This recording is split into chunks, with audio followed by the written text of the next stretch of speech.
जो, और वो यही चाहते थे, वो यही चाहते। अब उनके जो कास्ट पॉलिटिक्स है, उनके जैसे कम्युनल पॉलिटिक्स है, उसके खिलाफ तो आपको कुछ न कुछ करोगे तब भी लोग जो है ना आपके साथ लगेंगे।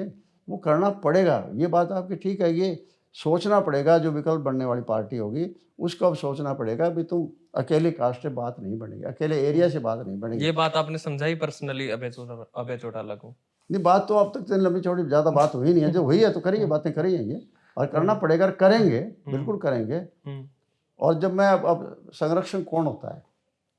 संभालने वाला घर को। आपको कहीं वो वही तो नहीं है, ये क्या कहते हैं 75 मार्गदर्शन मंडल में डाल नहीं दिया नहीं, वो बीजेपी ऐसा वाला? है, मैं बताऊं आपको, हाँ? वो मुझे इस बात की कोई चिंता नहीं, मैं ये सारी चीज देख चुका हूँ, इन लोगों का मैं संरक्षण मतलब देख मार्गदर्शन देख मंडल। चुका हूँ। वो देख, उन्होंने जो है ना, वो तो देखो, वो एक अथॉरिटेटिव पार्टी है, उनका अलग काम है, उनका कर कोई, वो तो अलग ही सिस्टम के लोग हैं, हमारे यहाँ सिस्टम के लोग नहीं हैं। अच्छा, फिर मार्गदर्शक का एक टाइम है, जब मैं ये कहता हूँ सबका एक जैसा टाइम थोड़ा ही रहता है, हो सकता है हम भी कभी मार्गदर्शक बन जाए, लेकिन आज तो हम एक्टिव हैं। और जो संरक्षक, मैं तो कहता हूँ भी मुझे रखवाड़ा रखा है, वही मैं भी कह रहा हूँ, रखवाड़ करूंगा पार्टी की। रखवाड़ करने का मतलब क्या है कि उनको ऐसे ऐसे एजेंडे दिए जाएंगे, ऐसे ऐसे काम किए जाएंगे। कोई जरूर, मैं नहीं चाहता कि मैं कोई अकेले बन जाऊंगा और सब कुछ हो जाएगा ना, मेरे से कुछ नहीं होना है। मैं तो ये कर सकता हूँ कि ये है कि इसको विकल्प तैयार करूँ, मेरा सपना यही रहेगा। कोई बात नहीं, संपत सिंह तो हारे जीते, मैंने जब भी चुनाव लड़े हैं, देखिए वैसे तो मालिक की दया से मैं लगातार ही बनता रहा हूँ।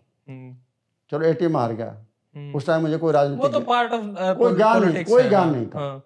उसके बाद जो है चलती रही वही ठीक चलता रहा, इसमें कोई दो राय नहीं है। और अब आके जिस तरह आपस में जिस तरह मुझे मैं तो चलो इनके साथ नया गया था, इनके जितने पुराने साथी थे टिपा दिए सारे के सारे। बीजेपी सपोर्ट किसने करी है? आप यूँ बताओ, बीजेपी सपोर्ट इन्होंने करी है, एक एक आदमी को चुन चुन के भेज दिया, मतलब घर पे। अब चौबे भजनलाल ठीक है सीएम नहीं बने, लेकिन उसको आप रख तो सकते थे। ये चौबे बंसीलाल परिवार है, रख तो। अब कहते हैं नहीं किरण चौधरी जाने से क्या फर्क पड़ेगा, बात वहीं आएगी। जिन्होंने जो कुछ किया जिक्र तो उनका आएगा, माहौल तो बनता है, क्योंकि किरण चौधरी को क्या पल्ले है, पल्ले पर देख लिया। भिवानी में 6 सीटें, आप जाट की बात करते हो, जाट नोमिनेटेड है भिवानी, 6 में से 5 बीजेपी को दिलागी, वरना वहाँ बीजेपी का लेना देना ही नहीं था, 5 दिलागी। इसी तरह से जो मान लो जैसे धर्मवीर गया, तो उसका अपना एक सिस्टम है उसका।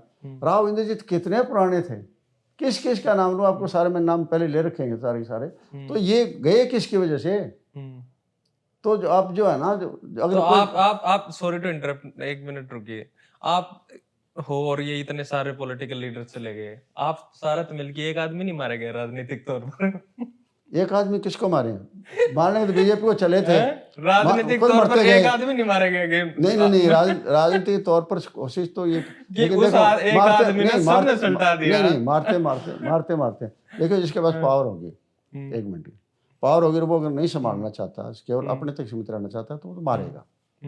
लेकिन मारने का ये भी देखना पड़ेगा ना कि रिजल्ट फिर क्या रहा मारने का। लोग ठगे गए हैं, हमारा कुछ नहीं बिगड़ा, टिकट बांटने वाला को नहीं बिगड़ा, जिनके बन गए उनका नहीं बिगड़ा, कट गए उनका नहीं बिगड़ा, मर तो पब्लिक गई ना। सबसे बड़ा नुकसान तो पब्लिक का हुआ है, और पब्लिक अपने आप को ठगी महसूस कर रही है आज के दिन। आपसे किसी पूछ लो, जनता को जाए किसी गांव में पूछ लो, चाहे इंटरेस्ट ही नहीं है वो पॉलिटिक्स में, नहीं रहा छोड़ो यार। मैं यही कह रहा हूँ, लेकिन ये हालात पैदा किसने करे? बात तो ये आ रही ना, हालात पैदा किसने करे? तो इसलिए आपको एक विकल्प तो देना पड़ेगा, और संपत सिंह का पूरा प्रयास रहेगा, 100% प्रयास रहेगा। जितना मेरे में दम है वो सारा लगाऊंगा। मैं ये नहीं कह सकता कि आज मैं कोई क्या नाम है आपका, दौड़ के अंदर जो है ना, मैं इतना लंबा तक दौड़ सकता हूँ, लेकिन जितना भी दौड़ा जाएगा दौड़ेंगे। पर सर मेरे को एक बात बताइए, आप गोपाल कांडा हैं और भी बहुत लोग हैं, वो कहते हैं कि INLD और भारतीय जनता पार्टी तो एक ही है, उनकी मदद से तो वहाँ चुनाव जीतते हैं वो सिरसा में। अब देखो, अब आप बताइए। अब देखो मैं बताऊँ, लेकिन एक तो ये कहने वाले भी हैं, मैं ये नहीं कहता, नहीं कहते हैं लोग, कहते होंगे, अब ये भी कहते हैं, उन्होंने भी तो कहा था, कांग्रेस नेताओं ने भी कहा था कि अगर सीधा चुनाव हो तो हम नहीं हारते, वोट का डिवीजन हो जाता है इसलिए हारते हैं। मैं फिर पूछता हूँ, ये डिवीजन हुआ कहाँ? किसी टाइम बहुत बड़ा डिवीजन था, तब तो सरकार बना गया आप, और अब आप डिवीजन की बात कर रहे हैं। खैर कोई डिवीजन इस बार तो हुआ ही नहीं, मतलब ये सारे बहाने हैं इस बार तो अपने को अपनी जय मिटाने के लिए, अपने आप को बेकसूर साबित करने के लिए ये बातें चल रही है। देखो बाकी तो अब कई कह देते हैं जी कि पिछली बार फलाने ने बयान दे दिया, अब आप भी बयान दिला दो पार्टी से कि हम जीतने के बाद, चुनाव जीतने के बाद फलांगे नहीं जाएंगे, उसके नहीं जाएंगे, इसके नहीं जाएंगे। अरे मैंने कहा भैया अभी तो आज के दिन तो सारे चीफ मिनिस्टर घोड़े पे चढ़ रहे हैं, क्यों कहेंगे दूसरे किसी को सपोर्ट देंगे या नहीं देंगे? वो तो क्या होगा, क्या नहीं, मौका बताएगा। अब मान लो जैसे कांग्रेस माइनॉरिटी में आती है और इनके हिसाब से कोई सरकार बन जाए, मान लो 1 मिनट के लिए, वो आज पता लगेगा, वो रिजल्ट आने के बाद पता लगेगा। तो हर आदमी पहले तो विकल्प बनने की कोशिश करेगा, और विकल्प आज के दिन किसका बनेगा? बीजेपी का बनने की कोशिश करेगा, क्योंकि देखो पावरफुल बीजेपी है और मोस्ट पावरफुल है आज के दिन, चाहे वो ऐसे हो वैसे हो, किसी तरीका से उन्होंने कोई तरीका अपना जो भी अपनाया है, मोस्ट पावरफुल है। तो इनके सामने लड़ने के लिए आपको बहुत ही मतलब कूटनीति से आपको चलना पड़ेगा, आपको रास्ता ऐसा ढूंढना पड़ेगा जिनसे इनसे छुटकारा दिया जा सके। अब मैं ये नहीं मानता कि वो आसान होगा, बहुत मुश्किल होगा। खैर कोई एवरेस्ट चढ़नी है, लेकिन एवरेस्ट भी तो लोग चढ़ते हैं ना। ये भी हैरानी की बात है सर, 3 बार एक सरकार रहेगी और उनके खिलाफ आप चुनाव जीतने की सोचने के प्रति भी ये है कि उनका एवरेस्ट चढ़ना पड़ेगा। लोग कहते हैं, आप मैं कहता हूँ चढ़ना पड़ेगा, मैं सच्चाई कहता हूँ। सर एक लोग गलतफहमी में है, लोग गलतफहमी में है, मैं सच्चाई कहता हूँ कि उन्होंने फैलाव अपना इतना कर लिया है, जिस तरीके का डिसाइसिव पॉलिटिक्स उनकी चली है ना, तो वो उन्होंने एक तरीके का किस तरह का डिसाइड करते हैं ये, और किस तरह का डिवीजन करते हैं ये, आप वो देखो ना, उस चीज़ को आपको उसकी काट आपको ढूंढनी पड़ेगी, इसमें कोई दो राय नहीं। मैं आज कह दूं कि बहुत आसान है एवरेस्ट चढ़ने वाली बात है, लेकिन एवरेस्ट पे चढ़ते हैं लोग ना। और मैं यूं ही कह दूं कि मैं घर बैठा बैठे तासल पीटने लग जाऊं, आजा दूसरा आजा, दोबारा आजा, जो पहलवान हार जाता है ना फिर बाद में साथ करता है, उससे नहीं भाई, तू जा प्रैक्टिस कर, घी दूध खा, अच्छा तैयारी कर, फिर क्या हो, उसी टाइम का तुम्हारा, तो इस आने से क्या फायदा हुआ तेरा? अब तो तेरे ढोई टेक के थोड़ी देर वोट भी जाएगी तेरे। तो ये चीजें हैं, ये तो देखो जरूरी है, आपको कुछ करना तो आपको पड़ेगा। सर एक बात बताइए, आप वोट चोरी का मुद्दा इसलिए तो नहीं मान रहे क्योंकि उससे भूपेंद्र हुड्डा को स्ट्रेंथ मिलती है, क्योंकि अगर आप वोट चोरी का मुद्दा मानेंगे तो ये कहेंगे कि वोट चोरी के जरिए सरकार बनी है, तो इसमें भूपेंद्र हुड्डा की कोई जिम्मेदारी नहीं है। अब आप कह रहे हो कि नहीं वोट चोरी नहीं हुई, ये हुड्डा ने हरवाया है, हुड्डा ने हरवाया है। मैं थोड़े कह रहा हूँ, जनता कह रही है, मैं नहीं कह रहा, मैं कोई सारे एरिया में थोड़े कहूँ, मुझे क्या पता। आप जो जर्नलिस्ट ने बताया, लोगों ने बताया, लोगों से पता लगा क्या क्या गेम खेले गए, क्या क्या नहीं हुए। अब ये सीधा और छोड़ दो आप सारा, एक उछाड़ने पर आप आ जाओ, कितनी बड़ी बात है, 60,000 वोट बीजेपी और कांग्रेस से अलग गए हैं। वो INLD तो नहीं लिए, वो JJP तो नहीं लिए, 3 कैंडिडेट ने 60,000 वोट लिए अलग से। हारने वाला तो 34 से हारता है, और वो 60,000 वोट जा रहे हैं, वो चोरी है कि नहीं? वो वोट चोरी नहीं, उसे राजनीति कहते हैं सर, छीना चोरी है, वो राजनीति कहते हैं। वो राजनीति कहते उसको, है तो सही ना। अगर मान लो वो लोग थे कौन, थोड़ा सा हिस्ट्री बैक देखोगे तो वापस फिर वहीं आ जाएगी बात। तो घुमा थापी तो हमें मारते थे, थापी हमने मारी उनके, हाँ बहुत। तो हम कहाँ से कहाँ किस कैंडिडेट को ले आके कहाँ से किसको कहाँ उतार देते, क्या उतरते नहीं उतरते, लेकिन सारा अगर समीक्षा करेंगे तो वहीं आ रही है। आज इस चुनाव के तो हार का जुम्मार है ना, इसमें कोई दो राय नहीं, वही परिवार है। बात यार इसको ही सोच के जो ना आगे चलना होगा कि हम जो है ना इनकी तरह से ना हो जाए हमारे साथ भी, हमें जो है ना बड़ा सावधान रह के और बड़ी तैयारी करनी है। मैं खुद कह रहा हूँ बार बार, आपका जो एवरेस्ट की बात कर रहा हूँ, मैं इसको इतना ये नहीं मान रहा, मैं खुद कह रहा हूँ बिल्कुल नहीं है, नहीं मैं पहले ही कह दिया आपको, कांटों का है रास्ता, ये भरा हुआ है।